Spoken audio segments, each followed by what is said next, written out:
Hey guys, welcome back to the channel. Tonight we're working on the 07, getting it ready for the US Diesel Parts Dyno / Sled Pull event. It's been a pretty crazy week, but we got to push through. Meyer is actually leaving to go on vacation, so we're going to be doing this one mostly Han Solo. I'm going to go ahead and show you guys. We got a bunch of parts ripped off the 05. Not to worry. We have replacement parts ordered, or the setup's changing completely. I don't want to ruin the surprise, but I'll show you guys what we're working with right now.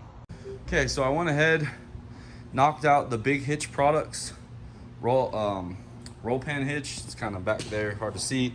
Got the roll pan mounted. That was our last bit of Meyer assistance, and he went home. So this hitch already has our sled stops built in, and it has our hitch receiver here. What really is nice about these hidden hitches is it moves the hitch point up and in, which allows for a much better, more advantageous angle on the hitch itself. And then we're kind of in a pickle because we can run supports in their Workstock class. You guys can see right there those tabs that we welded on for the 05. We have a clear shot on this guy, but this one has a 5-inch exhaust in the way, and the rules say the exhaust has to exit up. So it's looking like either we'll skip that on this event or go out the bed right there, and obviously the toolbox will no longer be in there. So kind of what we're working on there, because the exhaust does have to exit up. Oh boy, I thought that was a nail. But yeah, then we gotta take our 2005 drive shaft loops out, or sorry, put them in. That one's from Fire Punk that we modified to make it into a shield. And then this one serves as a shield for the rear U-joint. Surprisingly, this is actually not in the rules, but I really think it should be.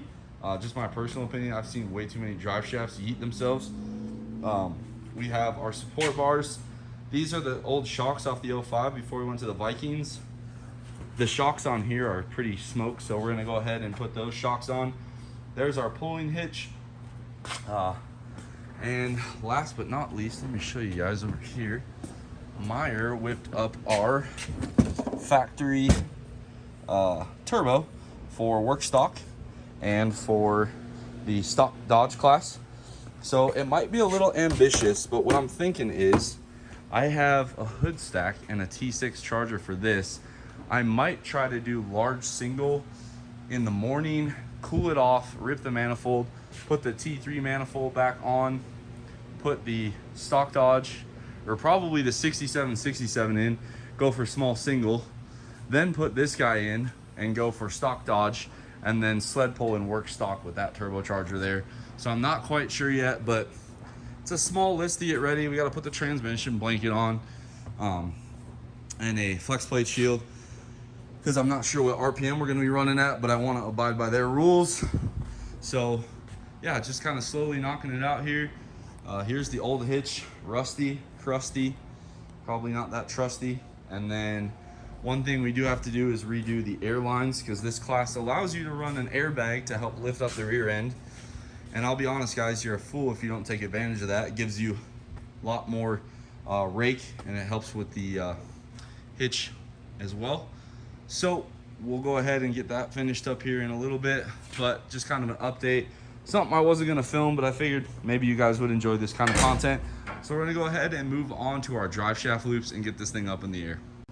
All right, so the first issue of the night is going to be the fact that AAMs don't have a ton of webbing. So you guys see there, the bolt holes actually don't engage on anything. So what we do is basically take a piece of flat stock, like so, and we weld it onto the pumpkin here, so that way we can engage the bolt. So I'm gonna go ahead and cut a few of these down, and then we just weld it on. It's cast, so we will preheat and then just throw it in with some MIG. As much as I'd love to continue to practice TIG welding, this job is down and dirty. We are burning in the axle tubes right now. This prevents them from twisting. I had this happen on the 05 a while ago, where it actually broke those and twisted it. It's not too hard to get it re-centered, and then basically I had to re-weld that and then fully weld this. It is cast, so it's gonna not weld the best. I know some guys like light brake cleaner on fire to burn out the impurities. The only thing I do is preheat it. Generally, I will go all the way around. I'll be honest, guys, I'm really just not feeling it tonight. And you'll basically just bend the brake line out of the way and do it that way. But we do have quite a bit of coverage on the underside here. Oh, sorry about the light, but we got about 2/3, 3/4. And I'm gonna go ahead and knock out the other side. You kind of stick a grinder in there best you can, clean this side, and then I just clean a little bit of the diff off right here for the ground. I'm gonna go ahead and do this. It's really hard to get a camera in here because of the lighting situation with it being on the lift. So I'll show you guys what this one looks like when it's done.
So again, guys, you can kind of see I was able to actually get a decent video for you.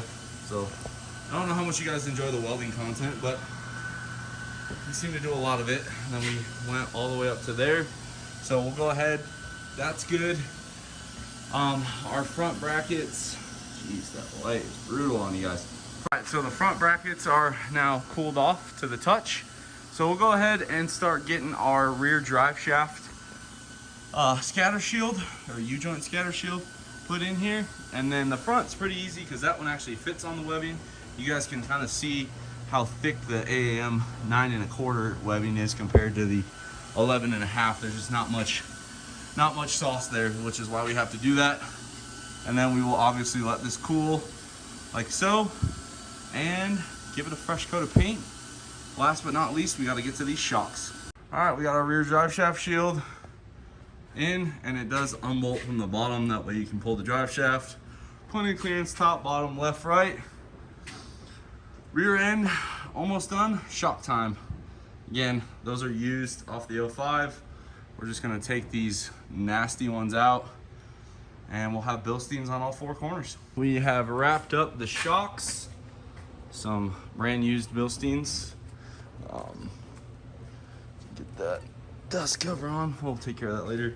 But if you guys are new to automotive or anything, when you compress a shock, it should slowly come back up. So see how slow that one's returning? Those Bilsteins just like shot up. I'll compress the other one. And basically a shock's job is it takes a vibration like a bump in the road and then it absorbs the impact into the frame. And you guys can see here how slow these return. I barely had to fight them pulling them out of the axle. These, I had to use a pry bar to pry it into that little pocket there. So we got the fresh shocks. Last thing we need to do, wire up our license plate light and put our hitch plug back on and kind of tuck that up and terminate our air lines, and we'll be done with the rear end. Rear end is done. We got our air nozzles in the roll pan. This is kind of just temporary, but everything's tucked up nice and neat. No wiring dangling down. Let's go to the front. All right, for the front, we have a Fire Punk front drive shaft loop. And what's kind of cool about their design, the way it hugs the drive shaft, it also goes over the U-joint. So all we did was we took some 1/4 inch pipe and welded it to this bar here and to that bar there. And not only do we have our drive shaft loop for drag racing, but we also have the U-joint shield. It's a little bit of a weight penalty drag racing, but I'd rather not eat a U-joint through my floorboard either.